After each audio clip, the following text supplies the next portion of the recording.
Magandang araw po sa inyo muli mga kabansay. Ito yung lingkod, Ado Paglinawan. Remember, mag-subscribe kayo dito sa Ado Paglinawan YouTube channel. No?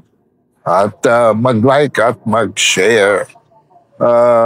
Naku mga kabansa, kalat na sa buong mundo ang iskandalong sinimulan ni Bongbong Marcos Jr., Kakuntsaba, si Martin Romualdez, the Speaker of the House, at ngayon ang US State Department mismo na ang naglagay ng korupsyon sa gitna ng assessment ng Philippine business climate, describing it as, quote, pervasive and long-standing problem in both public and private sector in its 2025 investment climate statement.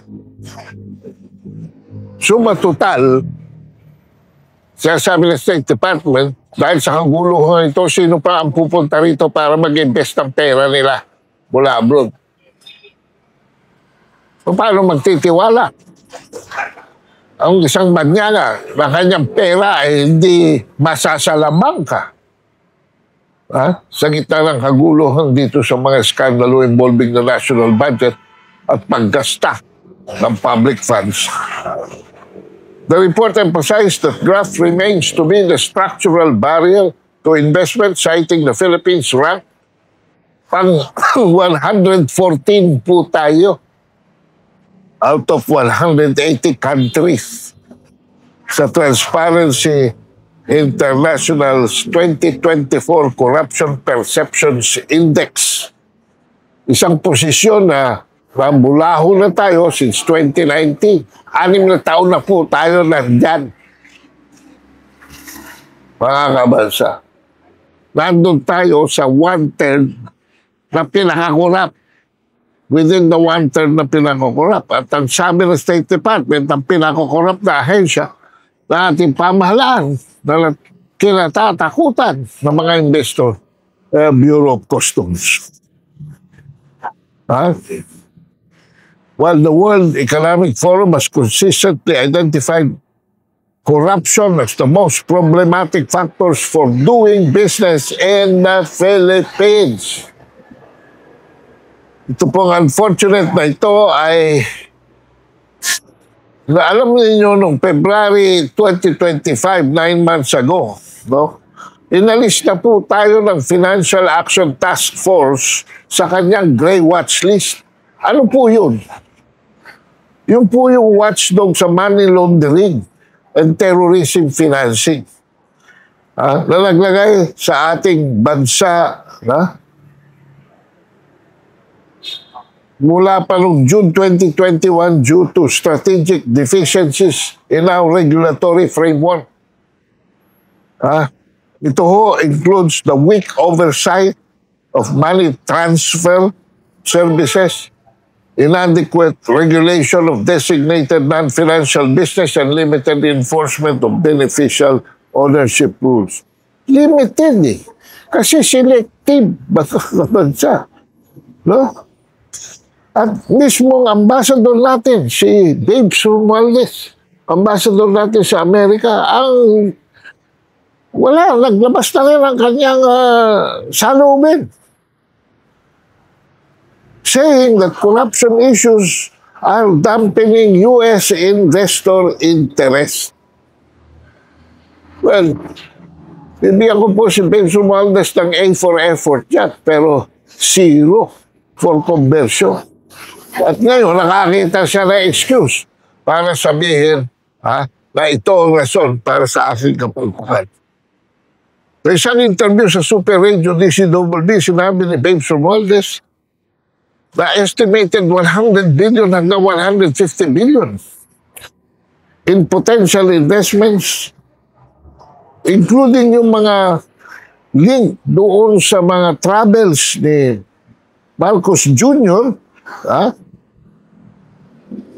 may be at risk unless corruption scandals are resolved. Ang gusto rin ng mga foreign investors ay makita ang ating justice system na efficient.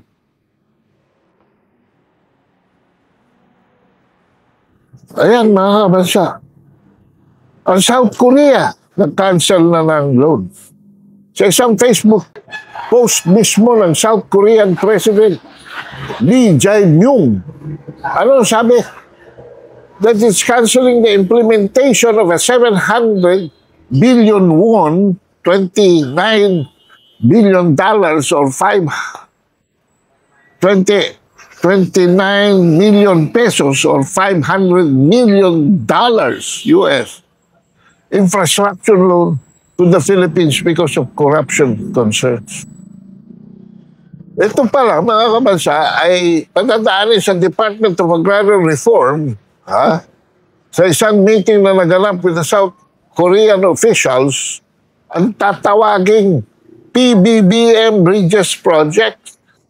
Ito sana ang kauna-unahang magiging legacy project ni Bongbong Marcos na magbibuild ng 350 modular bridges in rural areas nationwide.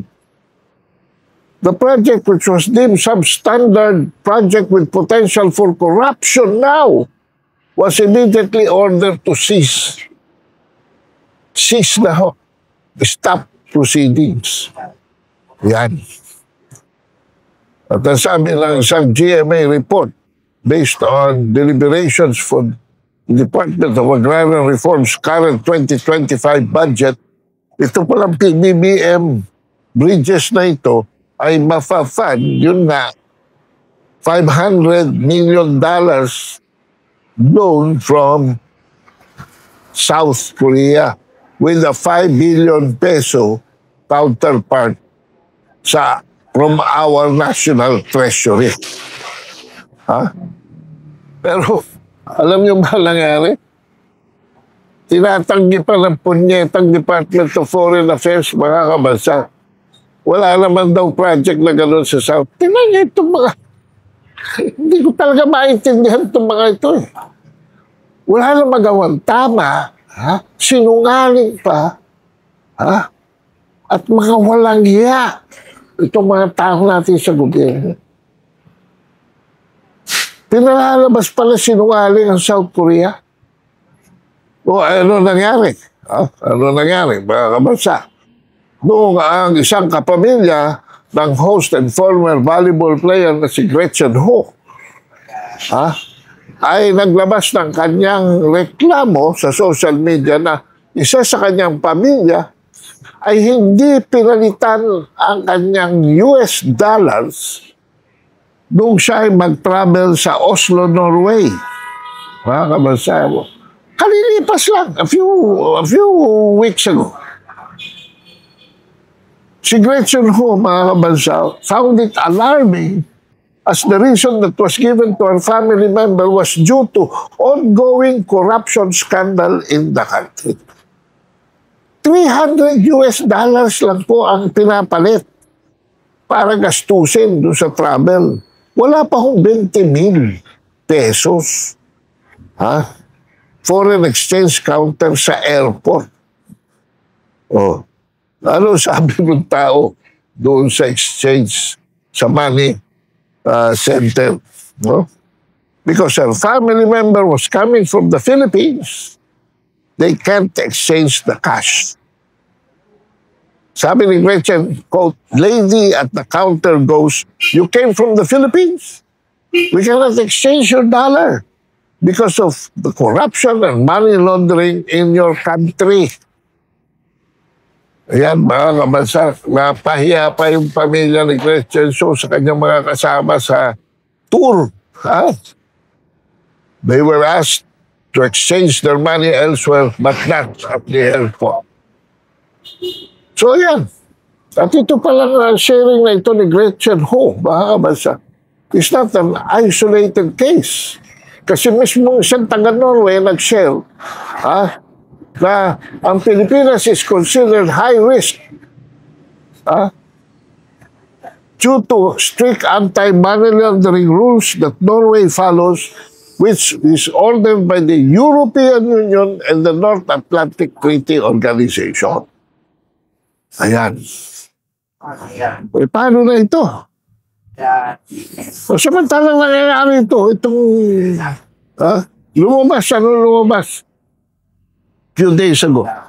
Nasa loob daw ng 3 araw, mga kabansa, ay bumagsak ang ating stock market ng 1.7 trillion. Ba, ang kagulo. Mga kabansa, nagkagulo sa Philippine Stock Market Exchange, nagkagulo sa Securities and Exchange Commission, nagkagulo hanggang Central Bank sa pagbubunyag ni Francis Lim, SEC Chairman, na ganyan ang nangyari. At gumawa sila ng kwento para i-correct na hindi naman daw 1.7 trillion, kundi 185 billion.